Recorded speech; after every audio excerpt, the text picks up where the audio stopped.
ये हर साल लगता है। क्या करें, हमारे समाज में अभी बहुत सी ऐसी कमियां हैं जिसे हम उसका जो सही से सच्चाई से पालन नहीं कर पा रहे हैं। तो अब हमको अगर राजा बनना है, राजगद्दी पाना है, अपने बच्चे को राजा बनाना है, तो हमको शिक्षा की ज़रूरत है। क्योंकि बच्चा हमने कहा कि बच्चे को आप 80-90 हज़ार का आईफोन दे देते हैं, लेकिन आप ये नहीं देखते वो बच्चा उसका क्या यूज़ कर रहा है। संगठित होकर उन्होंने कि सैयद सलार महमूद गाजी को परास्त किया था, तो वह हमसियों के वंशज, हमसियों के भक्त हमारे।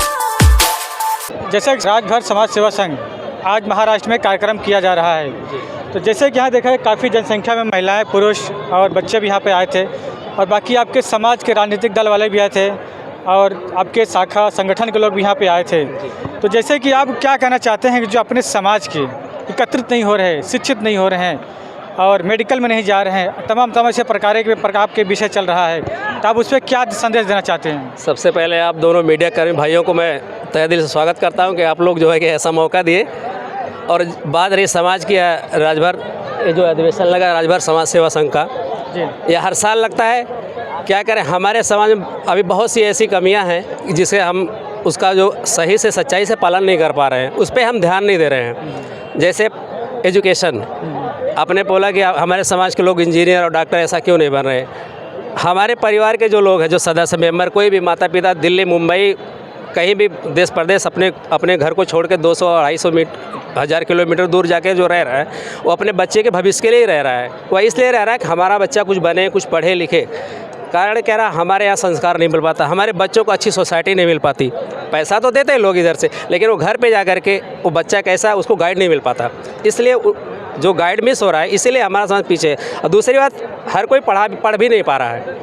जो शिक्षा का भाव, हमने इसीलिए कहा कि जो सुहेल देव जी की जयंती थी वो बसंत पंचमी के दिन इसीलिए पड़ी थी कि एक दिन ये लोग सोचेंगे सुहेल देव जी के साथ साथ माँ सरस्वती की भी पूजा होगी, ताकि हमारा समाज, तब तो उस समय महाराजा सुहेल देव जी भाला और तलवार से लड़े, युद्ध करके लड़े, लेकिन अब हम ये जो काल चल रहा है, जो मॉडर्न युग चल रहा है, इसमें हम भाला और तलवार से कोई युद्ध नहीं जीत सकते। तो उस समय राजशाही था।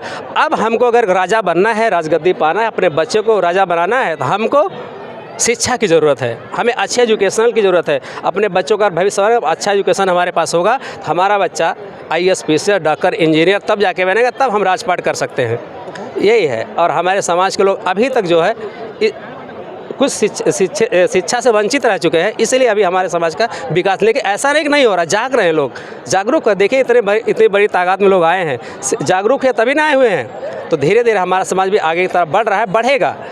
ऐसा है कि बढ़ता रहेगा। और बहुत से ऐसे हमारे समाज में हैं जो अभी भी IAS PCS की जैसे डिग्रियाँ लेकर बैठे हुए हैं। नाम है, अभी देखिए, आप देख लीजिए, वो माननीय ओम प्रकाश जी हैं, जो मंडी सचिव में जो है कि वो PCS अधिकारी है। अभी हमारा एक मित्र अभिषेक राजभर स्वर्गीय जो है, उनके वहाँ कनैला के जो है उन मास्टर साहब, उनके जो लड़के हैं, बहुत से ऐसे हैं।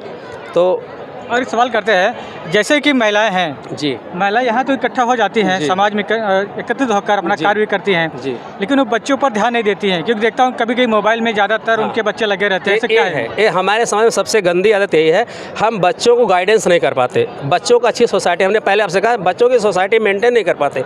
क्योंकि बच्चा, हमने कहा कि बच्चे को आप 80-90 हज़ार का आईफोन दे देते हैं, लेकिन आप ये नहीं देखते वो बच्चा उसका क्या यूज़ कर रहा है। यानी 80-90 हज़ार का फ़ोन का वो मिसयूज़ कर रहा है।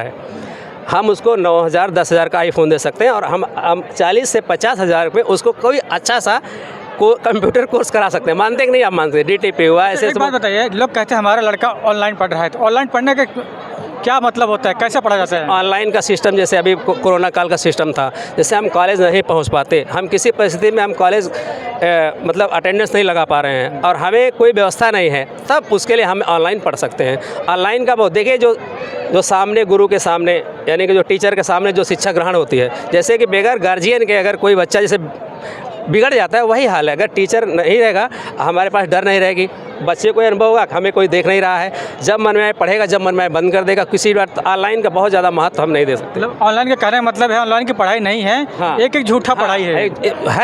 मैं नहीं करता झूठी पढ़ाई, लेकिन है नहीं, लेकिन जो थ्योरिकल चीज़ है, तो ऐसा संकट जब आता है, जैसे कोरोना का, वो ऐसा है कि कि जब हमने क्या बोला, जब आपके पास कोई सुविधा नहीं हो, जब आपको कहीं जाने की, आप उस जाने की स्थिति में ना हो, तब यह ऑनलाइन की आपको ज़रूरत पड़ सकती है कि आप अपने घर में बंद होकर बैठ के पढ़ सकते हैं। लेकिन ऐसा नहीं है कि हम ऐसा नहीं कर सकते।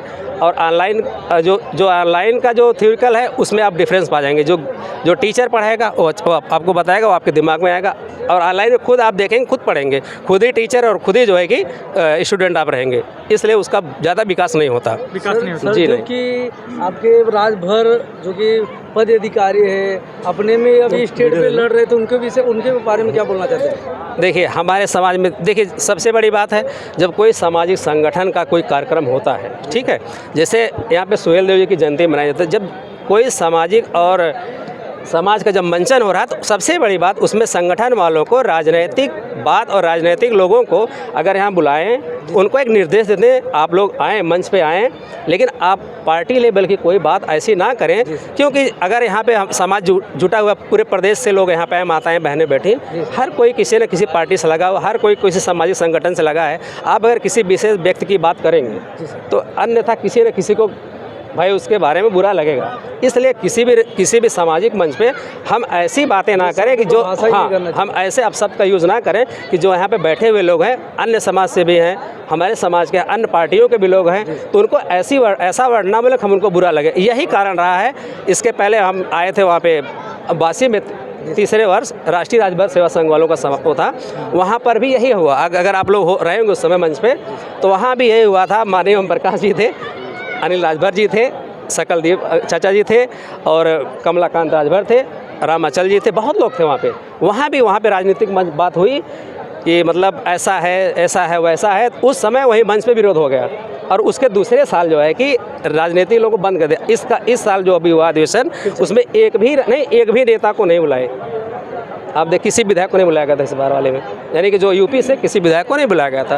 तो कहीं ना कहीं जब सामाजिक मंचन में राजनीतिक मंचन होगा उसमें बुराइयां फैलेंगी, क्योंकि लोग अपनी दफली बजाएंगे। तो अन्यथा ऐसा नहीं होना चाहिए, या संगठन वालों को सोचना चाहिए कि आगे से ऐसा ना हो कि हम अगर अगर हम देश प्रदेश किसी भी पार्टी के लोग बुलाते हैं, अपने समाज के लोग बुलाते हैं, तो यहाँ सब हमारे भाई हैं, सब सिर्फ संगठन की बात करेंगे। अगर संगठन के अलावा कोई बात करता है तो उसे उसी वक्त जो है संचालन को बंद करा देना चाहिए। इससे हम इस तरीके से चलेगा नहीं, इस तरह नहीं चल सकता और कोई ऐसी बात ही नहीं हो पाएगी। अच्छा, एक सवाल करते हैं, आपके समाज में जी एक तेज तरार बंदा है जो कि नारियल तोड़ता है, हाँ, क्या नाम उनका है? धर्मेंद्र राजभर। धर्मेंद्र, मेरा छोटा भाई है। धर्मेंद्र राजभर के बारे में आप क्या कहना चाहते हो? जिस प्रकार से उन्हें समाज में जी और पूरे वर्ल्ड में उनका आज रिकॉर्ड तोड़ उनका नारियल तोड़ने का हो रहा है और जगह जगह जाके उनकी चर्चा हो रही है, उनके क्या कहना चाहते हो? मैं भाई अपने छोटे भाई धर्मेंद्र राजभर को बहुत बहुत धन्यवाद देता हूँ। मैं भगवान से प्रार्थना करता हूँ और ऊंचाइयों पे जाए और वो सुहेल देव जी का और राजभर समाज का नाम और गौरवान्वित करे और अच्छा जाए। बहुत ही अच्छी बात है कि हमारे समाज में ऐसे मतलब विद्वान, पढ़े लिखे और जो है कि लड़ने वाले जो हमारा समाज रहा, आप सुनेंगे कि लड़नतू समाज था हमारा। हम किसी भी चीज़ से डरते नहीं थे, निडर नहीं थे। जो राजभर समाज था बहुत ही हौसलों की लड़ाई लड़ता था और संगठन एक संगठित होकर के, यानी महाराज सुहेल देव एक संगठन बनाए थे, संगठित होकर उन्होंने कि सैयद सलार महमूद गाजी को परास्त किया था। तो वह हम शिव के वंशज, हम शिव के भक्त हैं, हमारे अंदर कुछ खूबियाँ है। तो वह शिव का जो साक्षात जो शक्ति है, जो असर दिखता है वो धर्मेंद्र भाई में दिखता है, ये मानते हैं। क्या बात है। और हम सभी समाज के लोगों से कहते हैं उस भाई का हमेशा सपोर्ट करें, कोई भी उसके लिए कोई ज़रूरत पड़े उसको करें। और वह आगे नहीं, अभी तो मैं सोचता हूँ कि वह विश्व रिकॉर्ड भी तोड़ेगा। यह मेरी जो है कि कहने की बात जी। सर, जो कि आपके समाज के कहीं हैं अपने जाति नहीं बताते, उनके लिए क्या संदेश? नहीं, ये गलत बात है। देखिए, आप अपना इतिहास नहीं बताएंगे, आप अपना सरनेम छुपाएंगे, अपनी जाति, इससे आप समझिए कि अपने आप को एक समझिए गड्ढे में डूबने के जैसा आप कार्य कर रहे हैं। अगर हम अपना सरनेम छुपा लें, हम राजभर नहीं हैं, हम ब्राह्मण हैं, हम ऐसा नहीं है। जो भी हमारे समाज के लोग हैं ऐसा ना करें। अपने समाज का नाम जो हम हैं, हमें उसे हकीकत बताना चाहिए कि हम राजभर हैं, भर हैं तो हैं, सीधी सी बात। ऐसा नहीं करना चाहिए। ये जानते क्या होता है, कुछ हमारे समाज के लोग हैं जिससे कुछ अच्छे जॉब पा गए हैं, अच्छे अधिकारी बन चुके हैं। कुछ लोग ऐसे हैं जो लिखते हैं और वो लोग छिपाते हैं कि हमारी तौहीनता होती है, लेकिन ऐसा नहीं। अगर आप सुहेल देव के वंशज हैं तो अपना सरनेम अवश्य बताएं, चाहे आप IAS PCS इंजीनियर, मुख्यमंत्री, प्रधानमंत्री कुछ भी बनिए, अपना सरनेम नहीं बदलना चाहिए। महाराजा सुहेल देव राजभर अमर रहे, अमर रहे, अमर रहे। महाराजा सुहेल देव राजभर अमर रहे, अमर रहे, अमर रहे। महाराजा सुहेल देव राजभर अमर रहे, अमर रहे। जय सुहेल देव। सुहेलदेव राजभर सुहेलदेव राजभर अमर रहे। सुहेलदेव राजभर अमर रहे। सुहेलदेव राजभर, सुहेलदेव राजभर। धन्यवाद।